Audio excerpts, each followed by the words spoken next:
Ladies and gentlemen, boys and girls, my name is Michael McCormack and I will be your Master of Ceremonies this morning. Before we begin today's proceedings, I would ask please if you could turn off your mobile phones or check that they are on silent.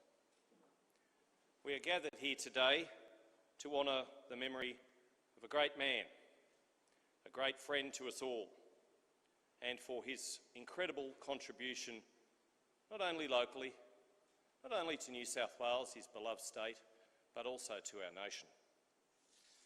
I would especially like to welcome and pay my respects to his wife Jenny, his children Angus and Angela, grandchildren Jock, Bronte, Louisa and Oliver, his sister Susan and her husband Bill, and of course we've got a list of notable dignitaries. Of course you all are very special, and Jenny and family, thank you for being part of this today, but we are honoured to be in the presence of the Official Secretary to Her Excellency, the Honourable Margaret Beasley, AC, QC, Governor of New South Wales, Michael Miller. Unfortunately, the Governor can't be with us today.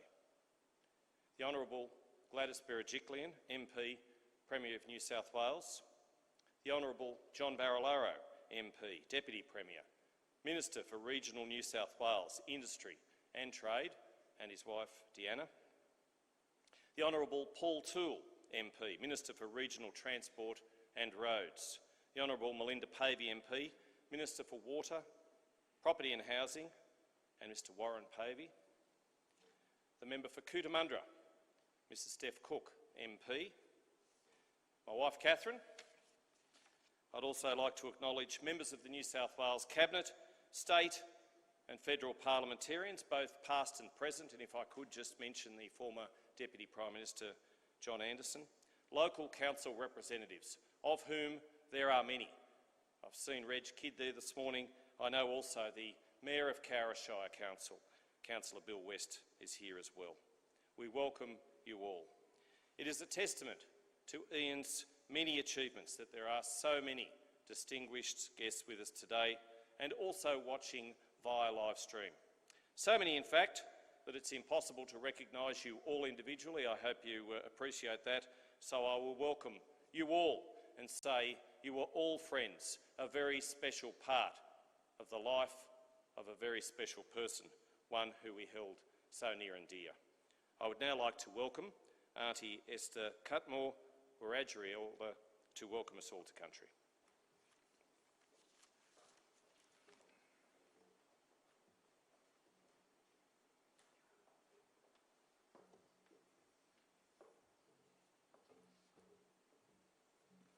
Thank you very much.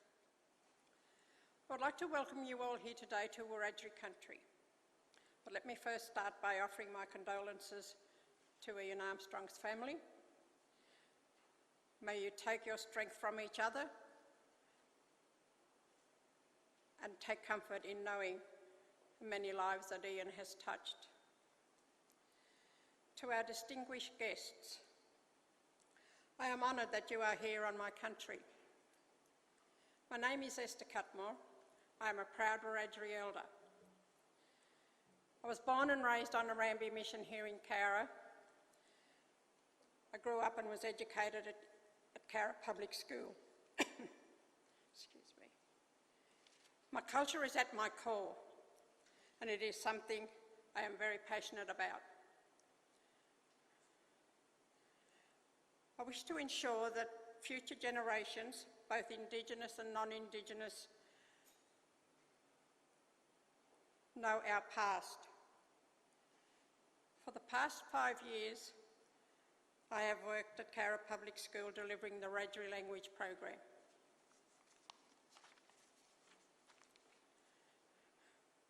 The children, staff and parents are truly behind learning our town's history and culture. Last year I enrolled in a university course in Wagga to study Wiradjuri language. That is something that we are never too old to embrace our education. Cowra has a strong Indigenous population of 8%, and it is much higher than our state average of 2.5%.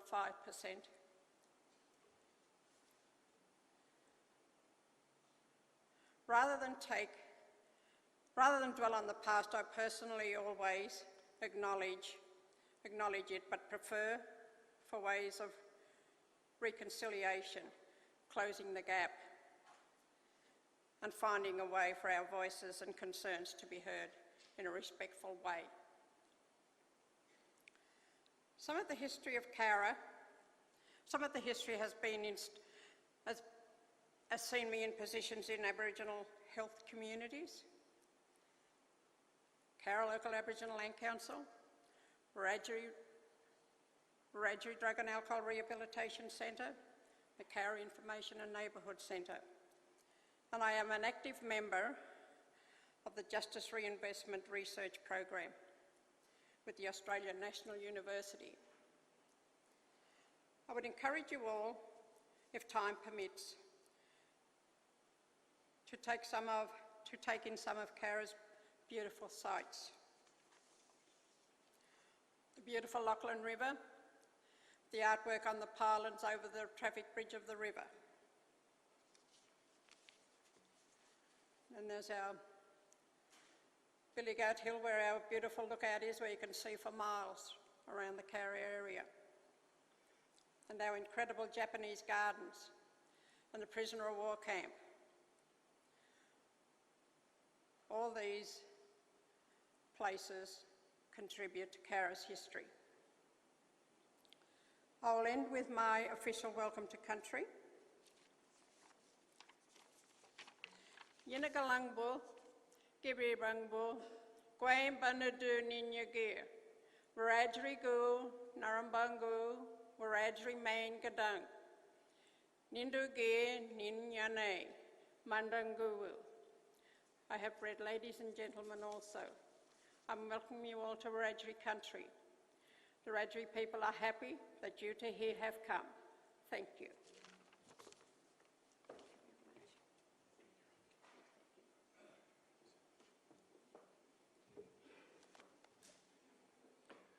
Well, thank you, Auntie Esther, for that very warm welcome. I too acknowledge that we are on Wiradjuri land. Ladies and gentlemen, please stand for the National Anthem performed by Seamus McCormick, a student at Cowra Singing Studio. Due to COVID-19 restrictions, I would ask that you not join in singing in the anthem.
Very much.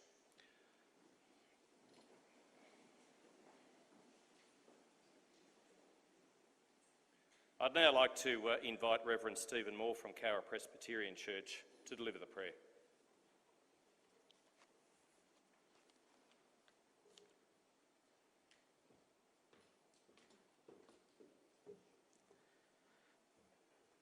Good morning.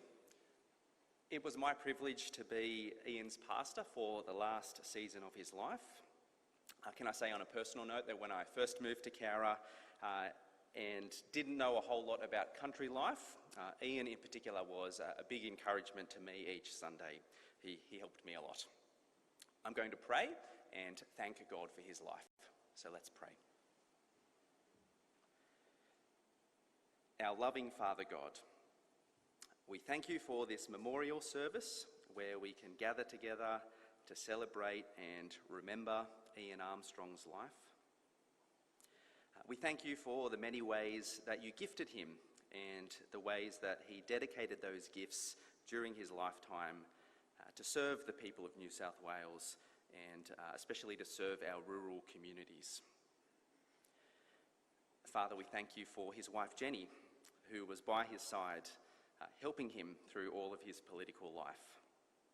We thank you as well, Father, that you gave Ian a family, children and grandchildren. And we thank you as well, Father, for Ian's faith. Thank you that he trusted in Jesus as his Lord and Saviour. We thank you that because of Ian's faith, we can be assured that Ian is now at rest, that he is with you. And we thank you as well, Father, that this promise of peace extends to all who trust in Jesus. We ask, Father, that you would please continue to comfort the Armstrong family as they continue to grieve Ian's passing and as they adjust to life without him. We ask that your presence, your strength would be with them and that they might especially remember to turn to you, especially in difficult times, because we know that life's burdens are too heavy to bear alone, but you're a God who promises rest and friendship. And we pray all of this through Jesus, this world's King and Saviour. Amen.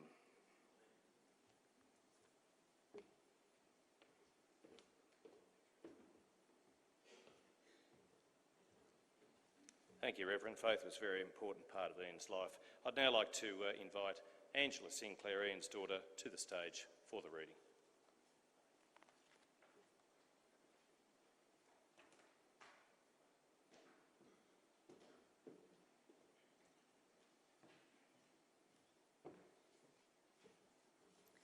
Thank you. This is a reading from 1 Corinthians 13. If I speak in the tongues of mortals and of angels, but do not have love, I am a noisy gong or a clanging cymbal. And if I have prophetic powers and understand all mysteries and all knowledge, and if I have all faith so as to remove mountains, but do not have love, I am nothing.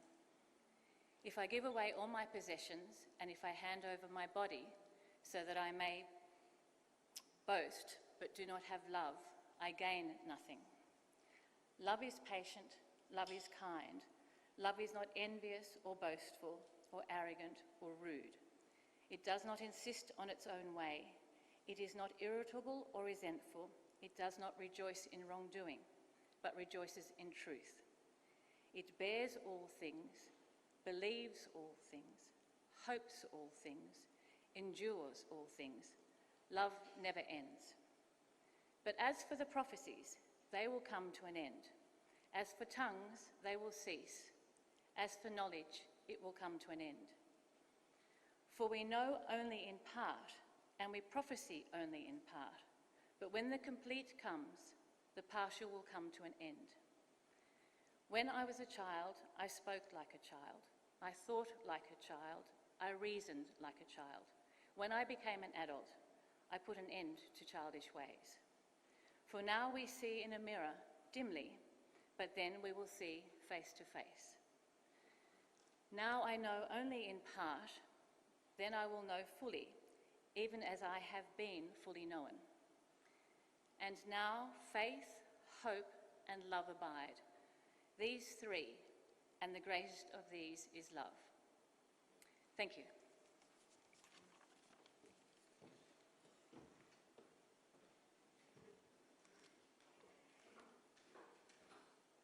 Thank you, Angela. Please welcome back to the stage Seamus McCormick to perform Amazing Grace.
'twas grace that taught my heart to fear, and grace my fears relieved. How precious did that grace appear, the hour I first believed.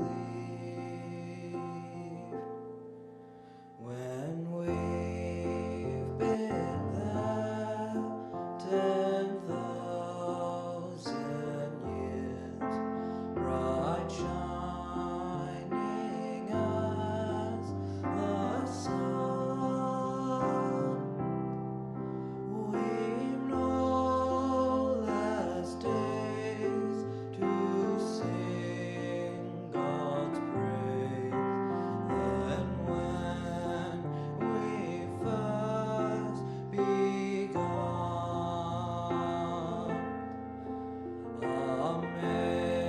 Amazing grace, how sweet the sound that saved a wretch like me. I once was lost, but now I'm found. 'Twas blind, but now I see. 'Twas blind, but now I see.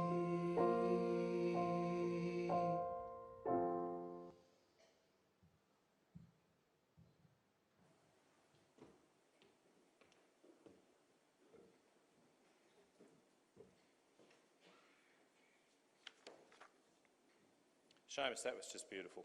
It truly was. Thank you so much. I'd now like to welcome Angus Armstrong, Ian's son, to speak.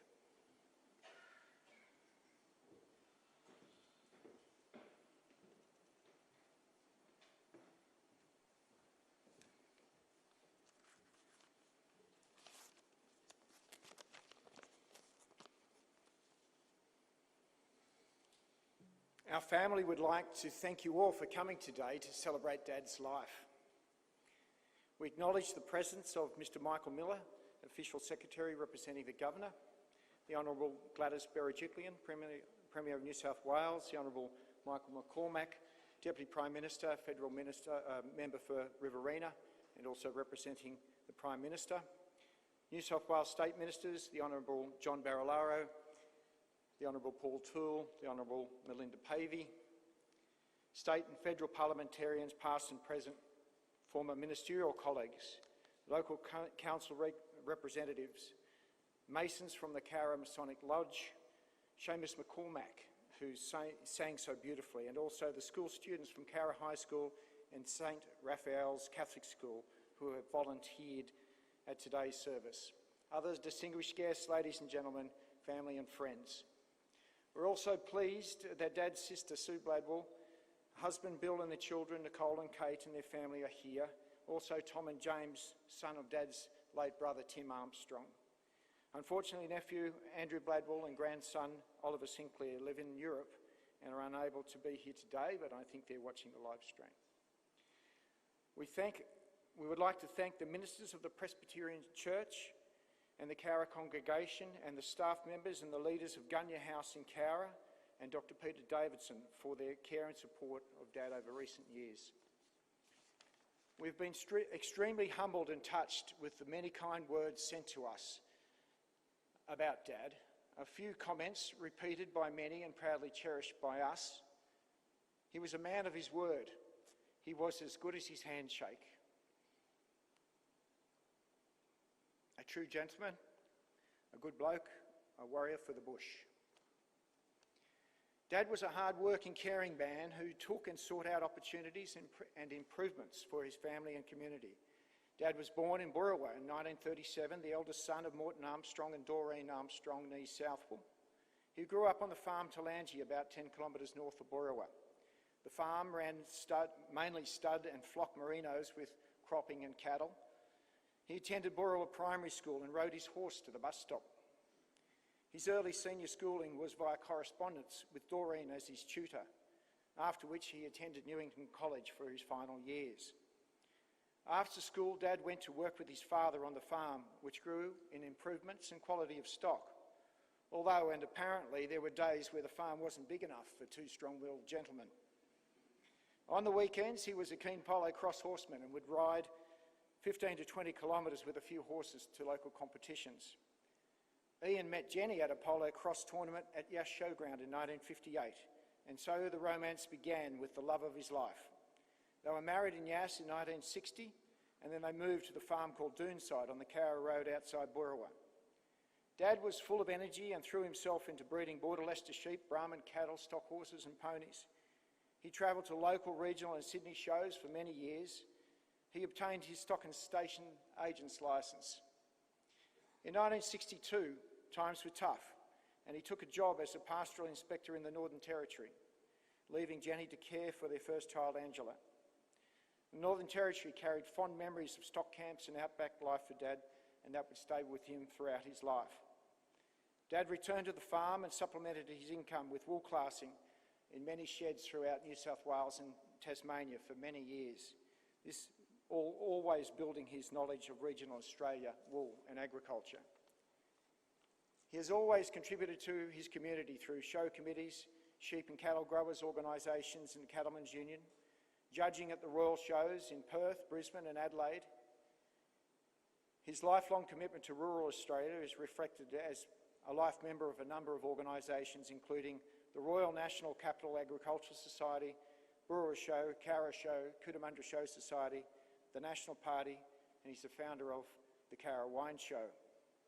He was also happy to provide his support as patron of many organisations, including the Scout Movement, Kelpie Council, Cowra Show, Boorowa Show, Cowra Gun Club, Lachlan Valley Railway, and chairman of the Cowra Community Development Trust. He was a proud member of the Masonic Lodge Boorowa, Cowra and Young. He was a Grand Master in New South Wales. He's also a member of the Lions Club in Cowra, New South Wales Farmers Federation, a number of local fire brigades, Australian Stock Horse Society, Pony Society, Brahman Breeders Society and Sheep and Cattle Breeders Association. My memories of Dad are growing up at Doonside. He taught my sister Angela and I how to ride horses, and he bought our first second-hand bikes, which had 3 pedals and 1 set of brakes between them, but somehow he managed to get them to work for us. He was great at making things work, in a fashion, and with very limited resources. He loved buying second-hand things like cement mixers and repurposing them for grain silos, and mining conveyor belts for horse yards. He taught me how to make fences and cockies gates with wire, axe and pliers, and with those he could build most things. In fact, he was great with the axe, having secured a contract for guideposts for the local council. Apart from Mum, his great loves were animals, and he loved breeding better livestock and improving the farm. They were certainly busy, with Mum keeping the books and feeding numerous potty lambs and calves. They worked hard, and we pitched in with a long list of jobs. Dad gave me my first pony, Lisa, and we spent many days working stock and later with many other horses competing in gymkhanas, shows and camp drafting. He taught us about the care and respect for all living things. He taught us the value of hard work, and through fires, droughts, floods, heat, dust, he taught us resilience. When Angela and I went off to high school in Sydney, we knew this was a big financial burden for Mum and Dad after years of drought. Mum and Dad were happy if we did our best and unhappy if we didn't have a go. So Dad's political career took off, and Angela and I grew up and stayed in Sydney. He always found time to have breakfast or dinner with us, and from time to time we joined him on official business, dinners with princes or symphony with Russian cosmonauts. It was rarely dull. Grandchildren arrived and the grandparents sprang into action, especially Mum pouring love and lessons into them. Dad less so in chores, but more into coaching and doing what he likes to do best, like driving the boat on family holidays and taking time with the kids. We watched and learned so much from Dad, mostly good, when dealing with people from all walks of life. He contributed so much to his community, regional New South Wales and Australia. We are immensely proud of what he has achieved and provided for our family and his community. His declining years were initially fought by Dad, but he understood better than most the circle of life, having seen off his favourite stallion.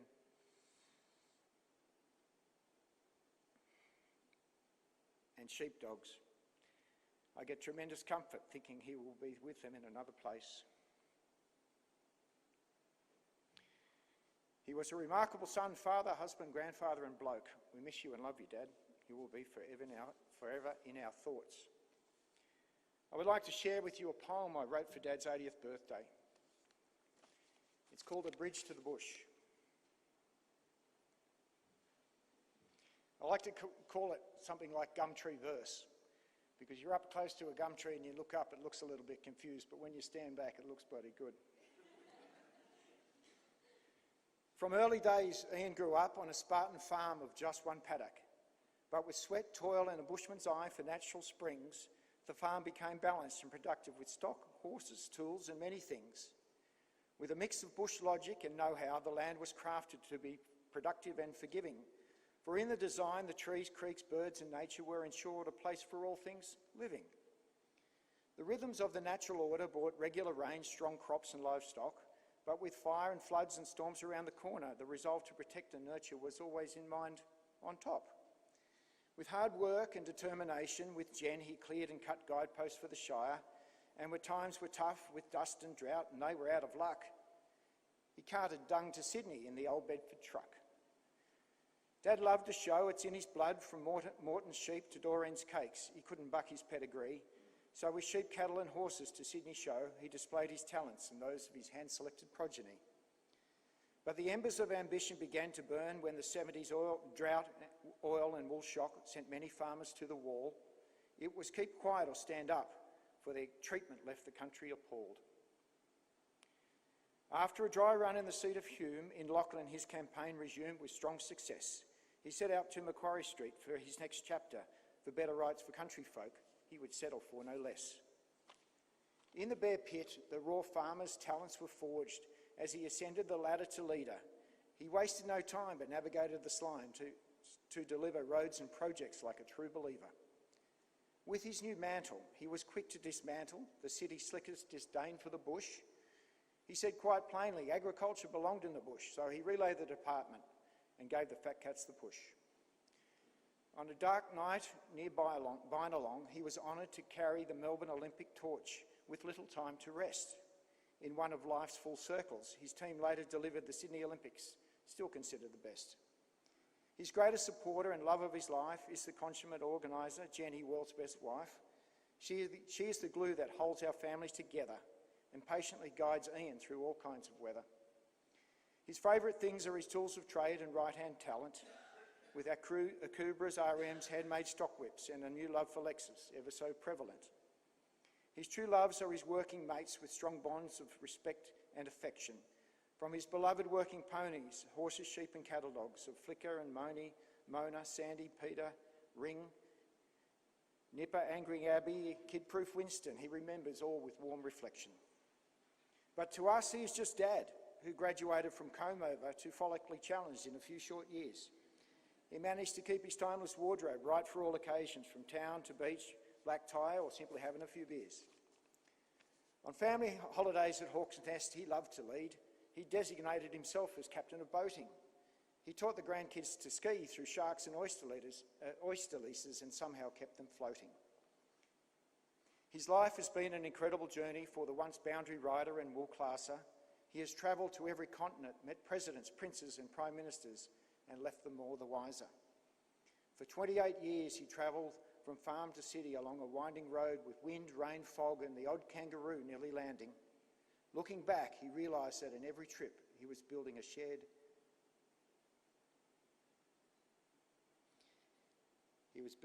understanding.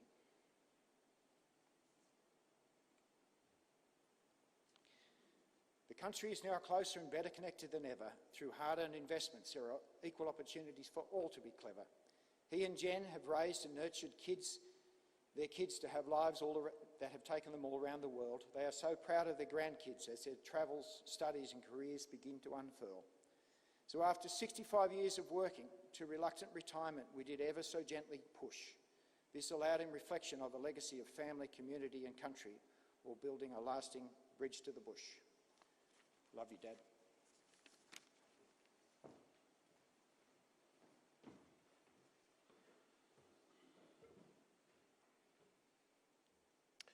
Thank you, Angus, for that personal, touching and heartfelt tribute. We now have a video performance of Danny Boy, sung by Emmett Cole. Those who are close to Ern know that he always fancied himself as a bit of a singer, and this one is one of his favourite songs.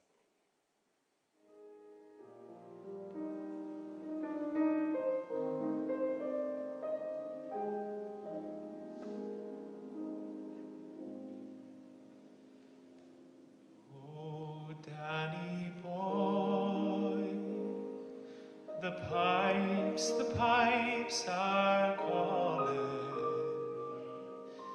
from glen to glen and down the mountainside. The summer's gone and all the flowers are dying. 'Tis you must go and I must bide. But come ye back when summer's in the meadow, or when the valley's hushed and white with snow. 'Tis I'll be here in sunshine or in shadow. Oh, Danny boy, I love you so.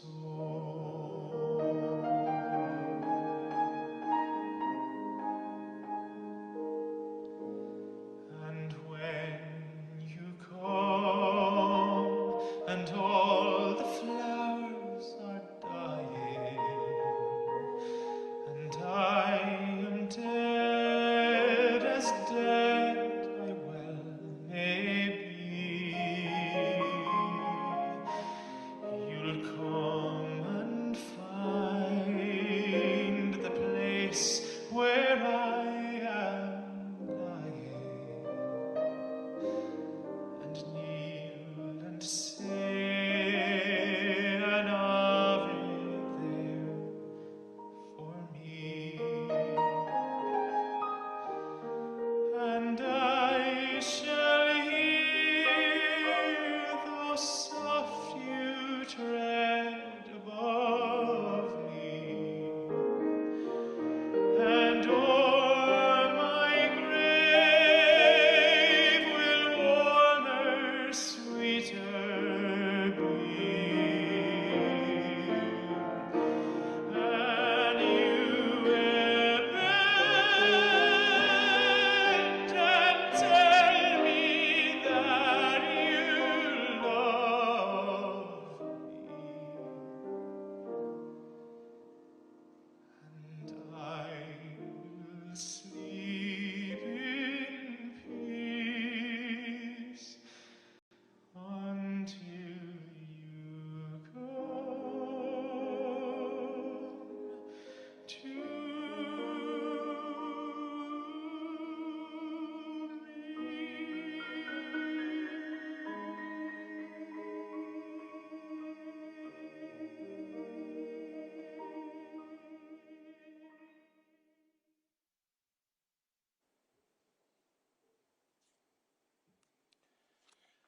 Well, that was very special. And how good are the acoustics in here? This was a very special pavilion. So many events in Ian's life. He loved coming here, and he would have certainly loved that special tribute. Just before I arrived today, Scott Morrison, the Prime Minister, rang me and wanted to pass on his sincere condolences to you, Jen and family. And I see Larry Anthony also in the audience. And Larry, of course, lost his father, Doug, some weeks ago, and we gave him a very, very special send-off just recently. A send-off much like this. It was a family send-off, very personal, but also very political. Doug Anthony was an icon of the Country Party, National Party, our longest-serving Deputy Prime Minister. He did so much for our nation. Larry, I'm so pleased that you could join us today. But very unique and coincidental, but also special that we have honoured two of our great party leaders in Doug Anthony and Ian Armstrong. So close together, so very close, and thank you, Larry, for being here. Today, we pay tribute to a great man of the regions. Whether we are here in Cowra today or on live stream, we give thanks for a wonderful life of achievement. Ian's work has touched so many of us in so many different ways. I always sought and very much valued Ian's advice. Whether it was as a newspaper editor, a small business person, and over the past decade as a Member of Parliament, it was always instructive for me to watch him in action. Ian didn't just talk at people, he listened to them. More than listening, he heard, and he always took action. The Griner-Murray government was elected in 1988 in what election analyst Anthony Green described as the best coalition result since the Lang era of the 1930s. And key amongst the Nationals' policies was decentralisation of the New South Wales Agricultural Department. Ian Armstrong carried this commitment into the election and never, ever took a backward step in making sure this pledge was honoured. After fast-paced preparations with the full cooperation of the Agriculture Department's leadership, the day came for Ian's press conference to announce all was ready from the move from Sydney to Orange. Media were called to 22-level McKell building opposite Central Warrai Station, shared between Agriculture and Health Departments, and Ian ran through the essential detail, as you can imagine he would, and called for questions. Inevitably, the first question was, Mr Armstrong, if you were moving the entire department to Orange, how will they communicate with other departments? Ian replied, we're here midway up this building today, right? Journalist, well, yes.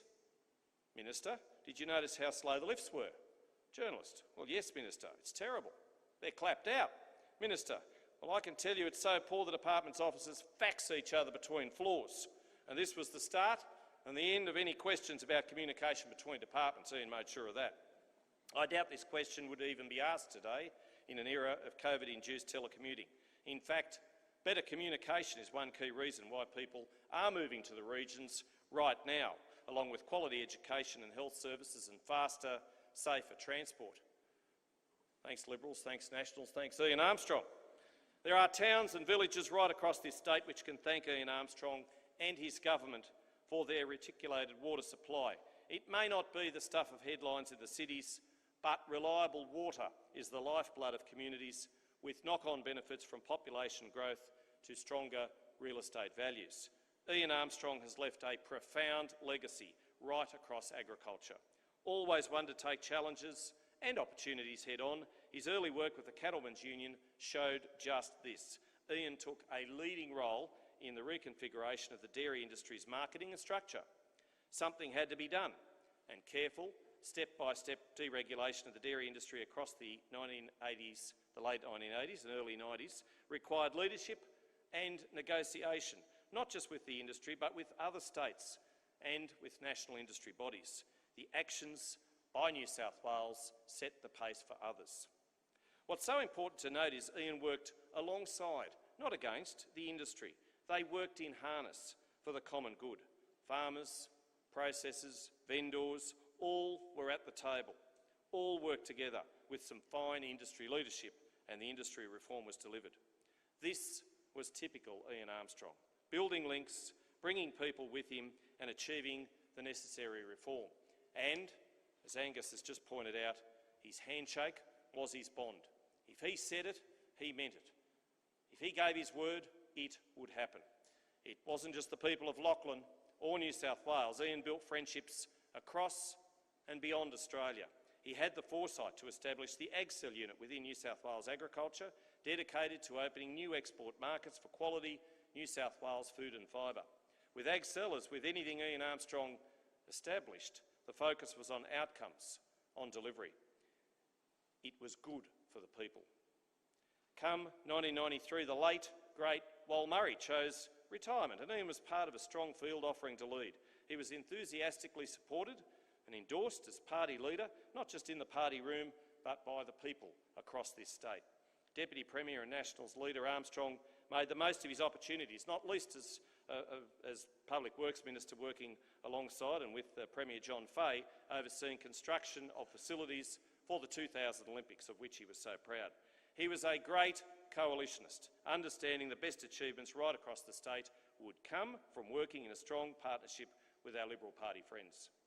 History records Ian as the only ever member for Lachlan. He won the seat when it was created. His retirement was accompanied by a redistribution which saw the electorate name of Lachlan cemented into the history books. It is a small community, and if the small community faced a big debate, well, Ian Armstrong loomed large, as you could imagine.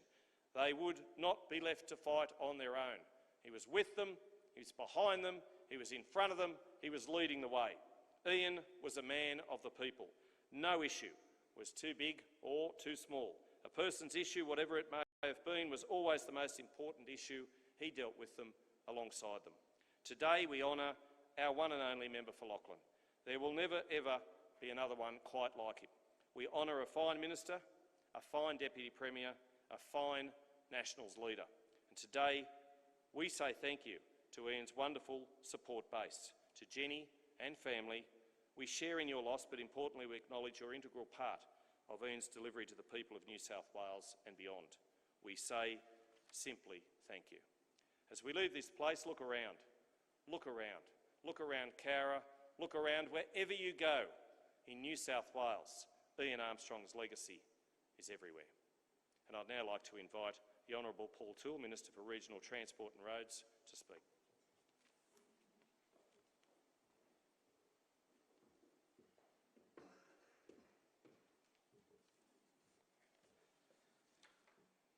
Well, if you spent any significant time with Ian, then I reckon he would have mentioned the Bells Line of Road to you. And I know this because he lobbied everyone on the issue. And I, like many here today, know that Ian was passionate about building a better road over the mountains and having stronger connections between Sydney and the Central West. And I had the opportunity to work alongside Ian on this issue, not only as the Mayor of the City of Bathurst, but also as the local member, as members of the Bells Line Expressway Group. As the Chair, he led the fight. He led the fight with both state and federal governments. He fought for more investment, and I'm sure that he annoyed ministers to no end with his persistence. It didn't matter how many times Ian was knocked back, he would keep championing for the bush. He would often say to the media, "There's always a chance if you keep working at it. We will take every opportunity. We're not giving up." And really, that was Ian Armstrong in a nutshell. He knew what it took to make regional communities hum, what it took to create jobs in the region, and he fought to make it a reality. If it mattered to his communities, then it mattered to Ian, and he was relentless in pursuing it. I hope Ian would be proud that the Bells Line today is a safer road. There are more opportunities to overtake, and there is more to come. And we're not done yet. I hope Ian will be proud of the billions of dollars that is being spent on the Great Western Highway, a project that will deliver safer, stronger connections to the Central West, a project that he pushed for so passionately, and a project, again, that he laid the foundations for. I hope as a national we see generations of Nats follow in Ian's footsteps as genuine champions for their communities, and that they are just as dogged in their pursuit of projects that really matter. As Jenny can attest, It took hours to walk through a room with Ian. He knew everyone. Even if he hadn't seen them for years, he knew their names. He wanted to know what they were thinking and what mattered to them. And if it mattered to them, it mattered to him. He was that kind of a bloke. New South Wales has lost a champion of the bush. The Nats have lost a giant of their party.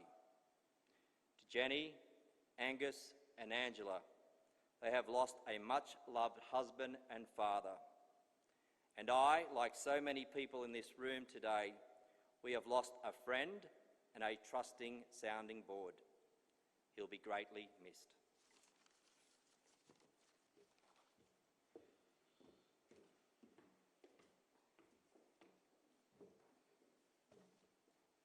Thanks, Paul. I'm going to be happy with that. Keep investing in those roads with the Commonwealth. The Mayor's like that too. I'd now like to invite Honourable Melinda Pavey, Minister for Water, Property and Housing, to speak.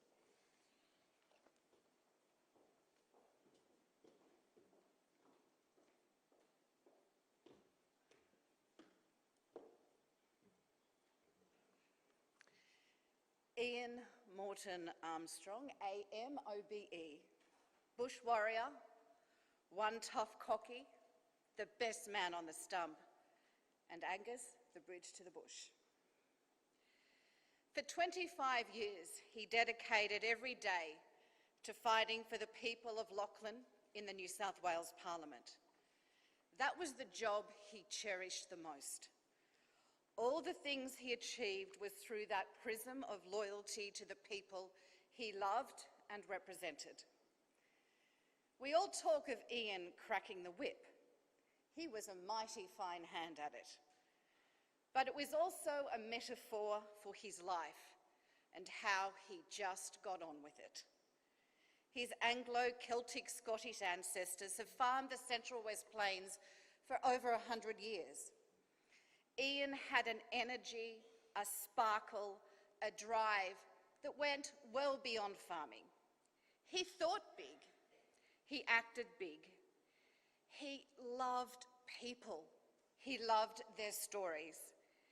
He was a wonderful host, a raconteur, and you know what? He had the most wonderful sense of humour. He took on the Stuffy Graziers Association and helped create the Cattlemen's Union to get a better deal for farmers.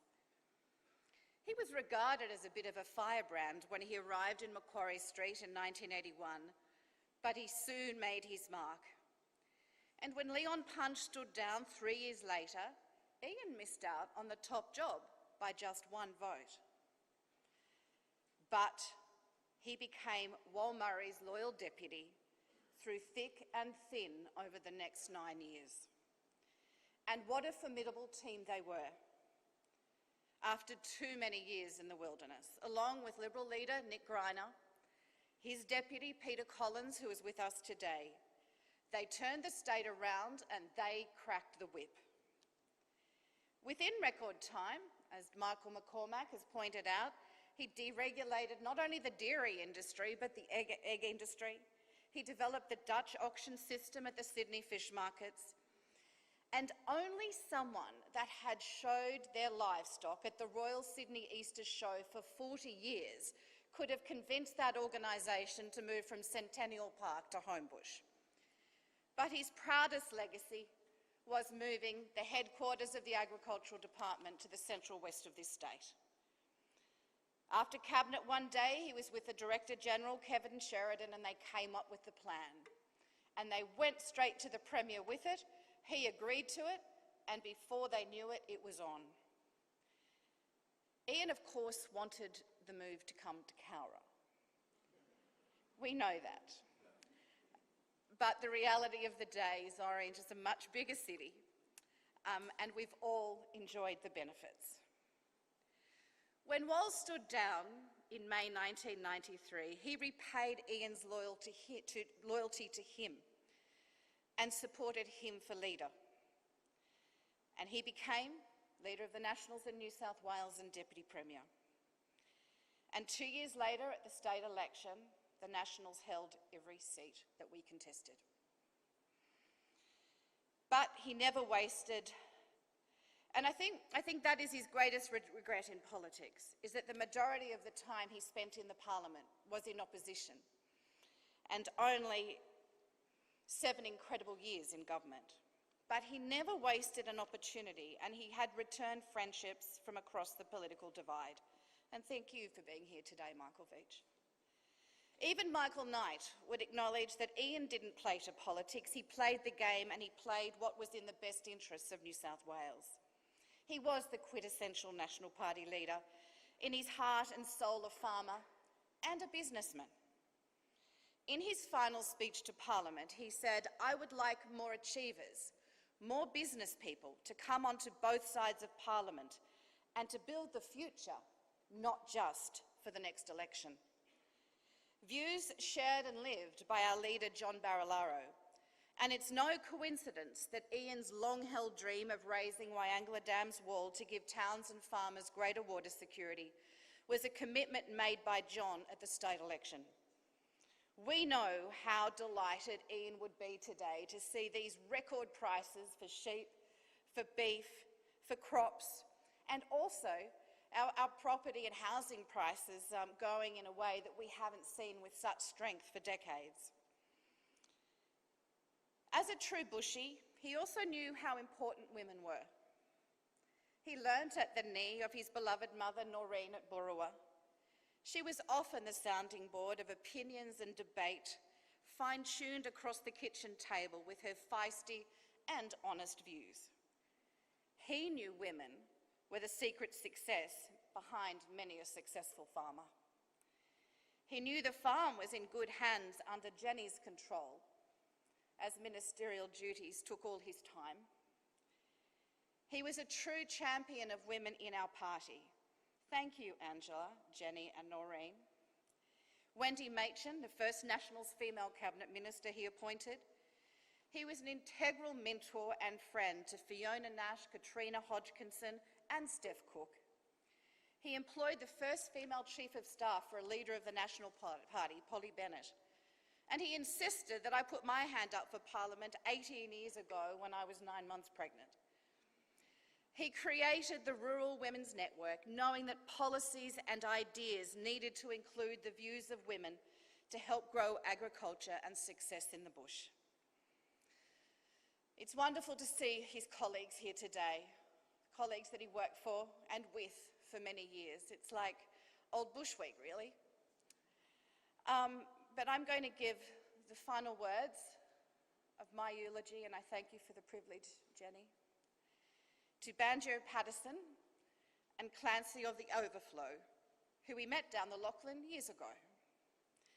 And can we close our eyes and please imagine Ian on a horseback cracking his whip. And the bush hath friends to meet him, and their kindly voices greet him. In the murmur of the breezes and the river on its bars, and he sees the vision splendid of the sunlit plains extended, and at night the wondrous glory of the everlasting stars. Farewell, Ian, our dear friend, and bridge to the bush.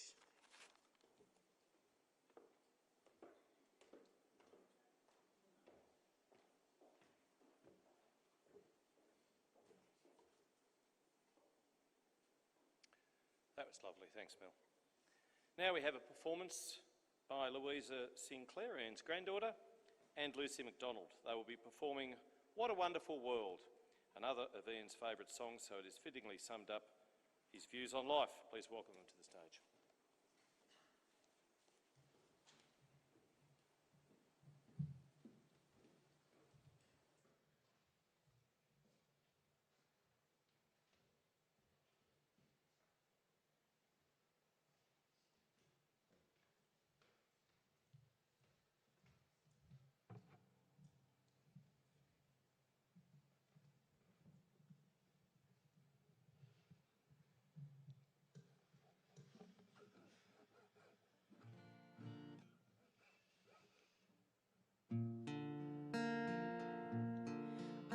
see trees of green, red roses too.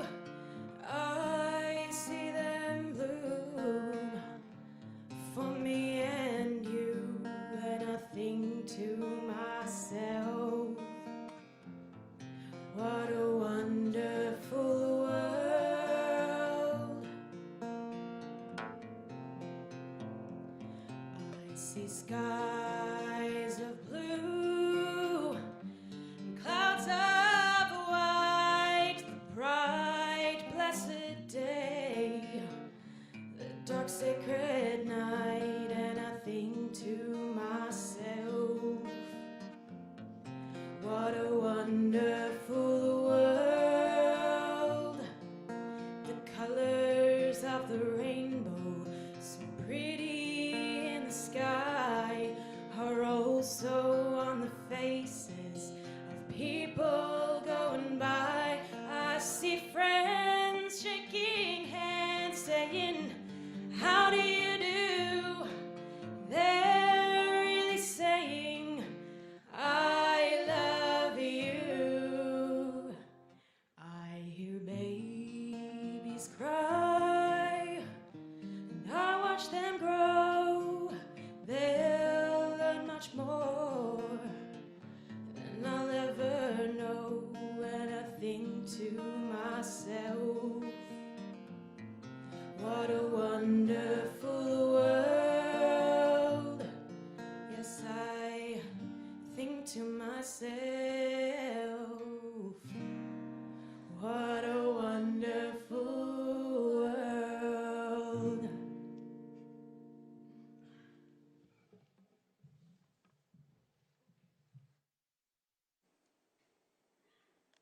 Thank you so much, Louisa and Lucy. What a beautiful performance. Now I'd like to invite Ian's 4 grandchildren, Oliver Sinclair, Bronte Armstrong, Louisa Sinclair and Jock Armstrong, to share some cherished family memories. Oliver is currently overseas, so unfortunately he won't be with us today. He's very much here in spirit, and he's kindly prepared a video. Good morning, everyone, and thank you for allowing me to speak today. It's an honor to know that so many people are here for my grandfather. Grandpa was always a fountain of knowledge. I was often off on one wonderful trip or another with him in the school holidays. We went to local football games, shows, bridge, building openings, livestock sales, air shows, and many other slices of country life. For a city kid, that was always pretty exciting. These trips commonly had 3 features. Firstly, I was amazed at Grandpa's never-ending knowledge of what seemed like every single tree we passed and every bird we encountered. Secondly, on each trip he embodied the saying, stop, revive, survive, often pulling over with no notice, putting a hat over his face and taking a power nap, which was always a bit confusing for a 10-year-old. Lastly, and most importantly, wherever we went, whether it was Grenfell guinea pig races or the Parliament House, Grandpa knew everyone, and everyone seemed to know him. And no matter who they were, he treated them with compassion, dignity, and respect, which they indeed returned. He always showed an enormous interest in people. He wanted to know their story, and he would always listen intently before asking any questions. Some people needed help, some people wanted help, and some of them just wanted an ear. Although I'm sitting 16,471 kilometers away from Cowra right now, I reflect on these lessons with the hope that I will be able to inspire and connect with people the way that he did. My enduring memories of Grandpa are in the life lessons that he taught us. Be honest, be kind, be interested. And of course, don't drive when you're tired. Grandpa, I will miss you, but I'll carry these lessons on for the rest of my life and hopefully to my family too.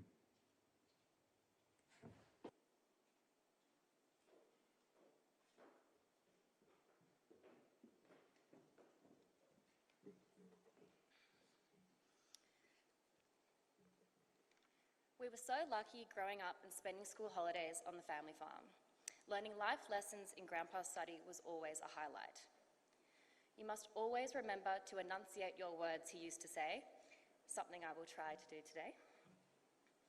Apart from life's philosophical questions, we also learn practical skills, like how to ride a horse, crack a whip, and how to polish a pair of boots the right way.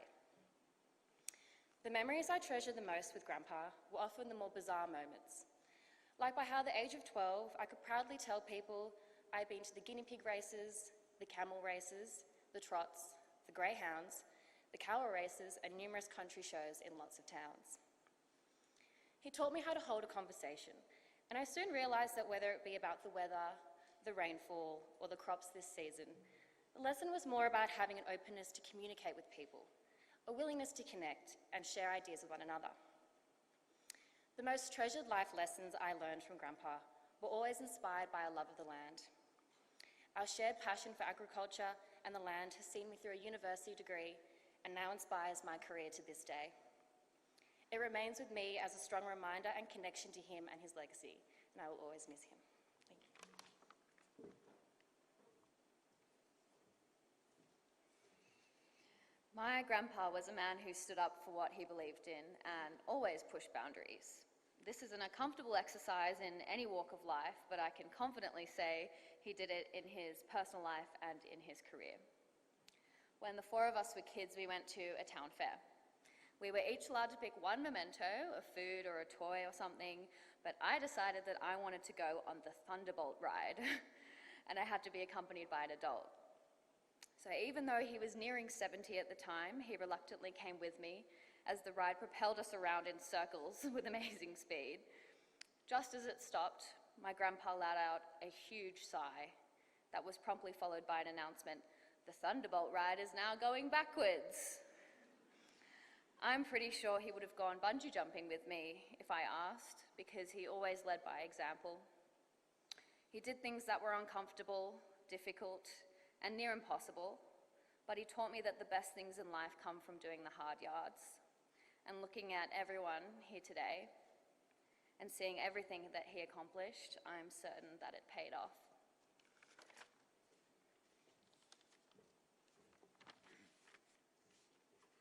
My grandfather was simply a good bloke to be around.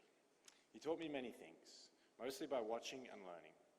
He was great with young horses and showed me how to care, nurture and teach, with small improvements and reciprocal rewards for achievement. He taught me how to drive a Toyota in a paddock, and then later how to squeeze the clutch and tow things. He taught me how to be a gentleman, have good manners, and respect all people from all walks of life. One of his special pleasures, as I'm sure you've heard, was his boat. He taught me he hadn't seen the sea until he was 12 years old, and going on a boat for the first time for him was such an elation. So he scrimped and saved for his beloved speedboat, an 18-foot ski boat from Foster. He loved it. It had 3 tarpaulins to cover it from dust, just in case. It was washed down after every outing, polished, waxed and serviced more than it was even used. He loved his boat, but as a captain, he was a much better horseman. At Hawke's Nest, he taught us to water ski at Jimmy's Beach, adding that there were certainly no sharks nearby. We usually came back with a few less water skis and were greeted with a headline, "Shark sighting at Jimmy's Beach." But somehow we survived. I realised this was a place for him away from the phone, the requests, the media and the politics, a time he treasured with us. So it really wasn't just about the boat. And on behalf of all the grandchildren, we just want to say we'll miss you, Grandpa.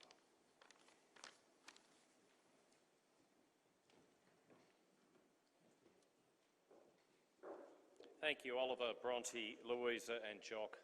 He would be so very proud of you all. I would now like to invite Joe Neal to read the Irish blessing.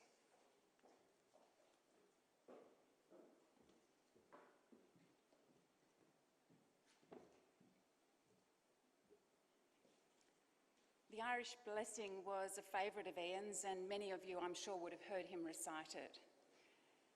May the road rise to meet you. May the wind be always at your back. May the sun shine warm upon your face, the rain fall soft upon your fields. Until we meet again, may God hold you in the hollow of his hand.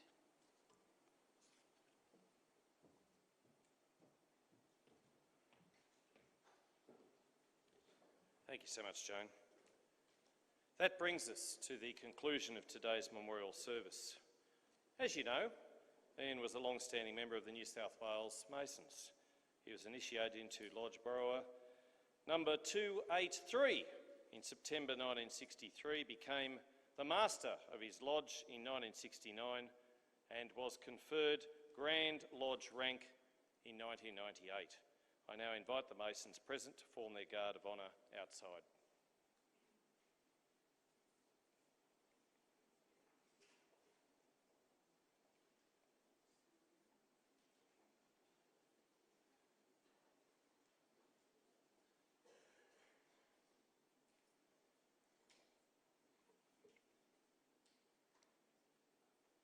And as they do acknowledge all the mayors here today, I see also Andrew Stoner, the former New South Wales Nationals leader, Adrian Pickley, Deputy Leader. There's so many of you today, and I know how important this is for the family to have so many people from the National Party family here, but so many people from the community as well. Thank you, each and every one of you.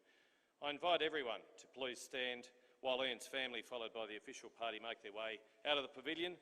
Please wait for further instructions by the ushers before departing. Thank you again, everyone, for being here today, for coming to honour the life and work of Ian Armstrong. His legacy will continue to have a lasting impact on regional New South Wales and inspire generations to come. He was a whipcracker, he was a bush champion, MP, farmer, family man, friend, good bloke, gentleman. Thank you, Ian Armstrong.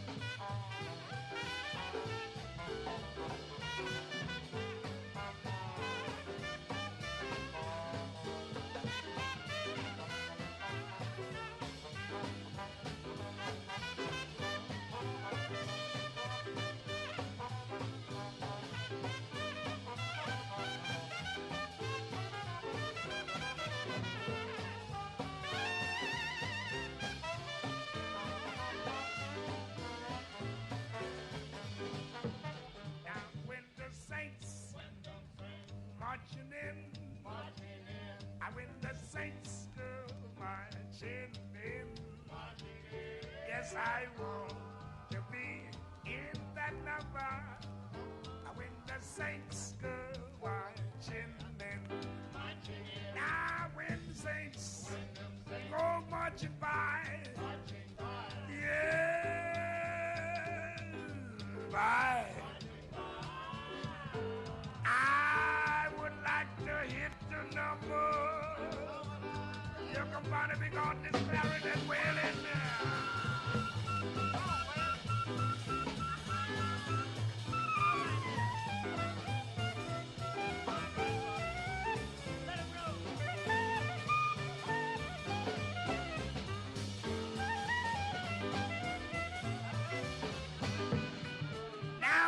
Saints go marching in. When the saints go marching in, Lord, I want to be in that number. Here comes Trummy Young and his trombone wailing.